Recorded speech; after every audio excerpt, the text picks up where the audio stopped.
ಜಿಲ್ಲಾಧಿಕಾರಿಗಳಿಗೆ ಮತ್ತು S P ಅವರಿಗೆ ನಿಮಗೆ ತಾಕತ್ತಿದ್ರೆ ನಿಲ್ಲಿಸ್ರಿ ಅಂತ ನಮ್ಮ ರೇಣುಕಾ ಸ್ವಾಮಿ ಚಾಲೆಂಜ್ ಮಾಡಿ ಹೇಳ್ತಾರೆ. ಅದು ಒಬ್ಬ ಮಾಜಿ ಸಚಿವರಾಗಿ ಆ ಥರ ಚಾಲೆಂಜ್ ಮಾಡೋದಲ್ಲ. ತಾಕತ್ತಿದ್ರೆ ನಿಲ್ಲಿಸಿರಿ ಅಂದ್ರೆ ಏನು ಅರ್ಥ ಏನೋದು? ಈಗ ಅವ್ರು ನಿಲ್ಲಿಸ್ಬೇಕಾ ಅಥವಾ ಹಂಗೆ ಬಿಡ್ಬೇಕಾ?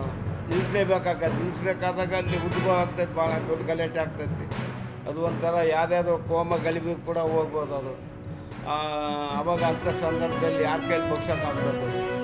ಏನಾದ್ರು ಸೌಜನ್ಯ ರೀತಿಯಿಂದ ಹೇಳ್ಬೇಕಾಯ್ತು. ಒಬ್ಬ ಮಾಜಿ ಮಿನಿಸ್ಟರ್ ಆದವರು ಬೇಡ ಅದರಿಂದ ಹಿಂದೂ ಹುಡುಗರಿಗೆ ಇದಾಗ್ತೈತಿ, ಅದನ್ನ ಜಿ ಕೊಡ್ರಿ ಅಂತ ಏನೋ ಒಂದು ಹೇಳ್ಬೋದಾಗಿತ್ತು. ತಾಕತ್ತು ನಿಲ್ಲಿಸಿ ಅಂತಂದು ಸುಮಾರು ಸರಿ ಹೇಳ್ತಾರೆ.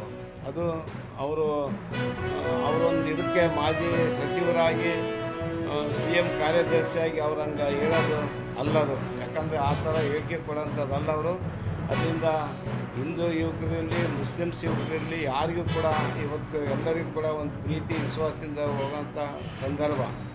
ಯಾಕಂದರೆ ಇವು ಸುಮ್ಮನೆ ಆವಾಗ ನಾನು ಈಗ ಶನಿವಾರ ಸ್ಟೇಟ್ಮೆಂಟ್ ಮಾಡಿರೋ ಈ ವಾರ ಕರೀತಾರೆ, ಮೀಟಿಂಗ್ ಕರೆದು ದೊಡ್ಡ ದಾಳಿ ಮಾಡಿ ಮತ್ತು ಕುಂಡಿಸ್ಲೇಬೇಕಂತ ಚಾಲೆಂಜ್ ಮಾಡಿ ತಾಕತ್ತು ನಿಲ್ಲಿಸಿ ಅಂತಾರೆ.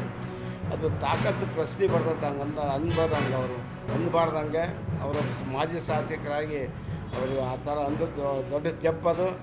ಅವ್ರನ್ನ ಹಿಂಗೆ ಅವರು ಮತ್ತು ಹಠ ಮಾಡ್ಕೊಂತ ಹೋದ್ರೆ ಗಣೇಶನ ಭಗತ್ ತನಕ ಅವ್ರನ್ನ ಒಳಗೆ ಜೈಲಿಗೆ ಹಾಕ್ಬೇಕಾಗಿತ್ತು. ಯಾಕಂದ್ರೆ ಇಲ್ಲಿ ಹೊರಗಿದ್ರೆ ಹಿಂದೂ ಮುಸ್ಲಿಂ ಗಲಾಟೆ ಎಬ್ಬಿಸ್ತಾರೆ. ಅದು ರಾಜಕೀಯ ಕಚ್ಕೊಂತೈತಿ. ರಾಜಕೀಯ ಬೆಳೆಸ್ಕೋಬೇಕಂತೇಳಿ ಅವರು ತಾಕತ್ತು ನಿಲ್ಲಿಸಿ ಅಂತಂದು ಇವತ್ತು ಜಿಲ್ಲಾಧಿಕಾರಿಗಿರ್ಬೋದು, ಜಿಲ್ಲಾ ಪೊಲೀಸ್ SP ಅವರಿಗಿರ್ಬೋದು ಹಿಂಗೆ ಮಾಡ್ತಿದ್ದಾರೆ. ಅದನ್ನ DC ಮತ್ತು SP ಅವರು DG ರದ್ದು ಮಾಡಿದ್ರಿಂದ ನಮಗೆ ಭಾಳ ಖುಷಿಯಾಗೈತೆ. ಅವ್ರಿಗೆ ಸ್ವಾಗತ ಮಾಡ್ತೀವಿ, ಧನ್ಯವಾದ ಹೇಳ್ತೀವಿ.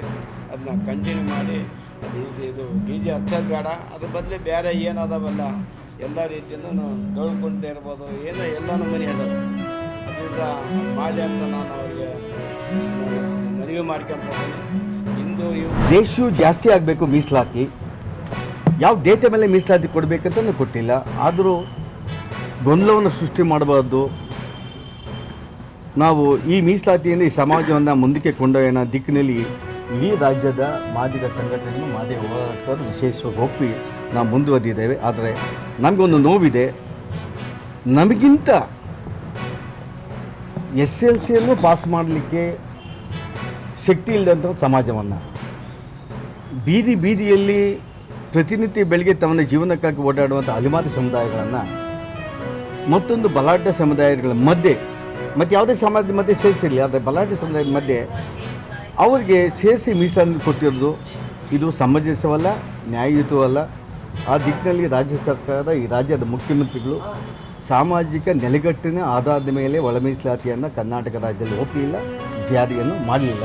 ಆ ದಿಕ್ಕಿನಲ್ಲಿ ಸಿದ್ದರಾಮಯ್ಯನವರ ಈ ಅಲೆಮಾರಿಗೆ ಮಾಡಿರ್ತಕ್ಕಂಥ ಅನ್ಯಾಯದ ಬಗ್ಗೆ ಧಿಕ್ಕಾರವನ್ನು ಮಾಡ್ತೇವೆ.